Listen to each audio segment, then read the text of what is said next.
धामणगाव जिल्हा परिषद गटाची जबाबदारी संदीप वाळेंच्या शिरावर। आगामी होऊ घातलेल्या जिल्हा परिषद निवडणुकीच्या पार्श्वभूमीवर राष्ट्रवादी अजित पवार गटाकडून फील्डवर तयारी सुरू आहे। त्यातच धामणगाव आवारी हा गट ओबीसी महिलेसाठी राखीव निघालाय। त्यामुळे या गटातून आपल्या पक्षाचा उमेदवार निवडून यावा यासाठी सर्वेसर्वा संदीप वाळे यांनी मोठी रणनीती आखली आहे। राष्ट्रवादीचे प्रदेशाध्यक्ष खासदार सुनील तटकरे यांनी धामणगाव जिल्हा परिषद गटाची जबाबदारी संदीप वाळेंच्या शिरावर दिली असल्याची खात्रीलायक माहिती सूत्रांकडून समजली आहे। गेल्या अनेक दिवसांपासून संदीप वाळे हे धामणगाव जिल्हा परिषद गटातील अनेक गावांमध्ये घोंगडी बैठका घेत असून त्यांनी धुमाळवाडी, औरंगपूर, रुंभोडी आदी गावांना भेटी दिल्या आहेत। आम्हाला गावातून लीड द्या, तुम्हाला निधी कमी पडू देणार नाही असा शब्द ते धामणगाव गटातील नागरिकांना देत आहेत।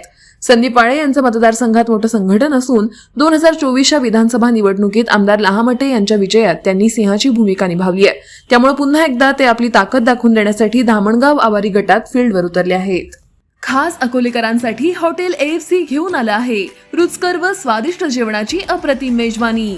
Indian dishes, Punjabi dishes, Chinese, south Indian, AFC special unlimited Maharashtrian थाळी तसंच पिझ्झा, बर्गर आदी प्रकारचं फास्ट फूड सुद्धा उपलब्ध।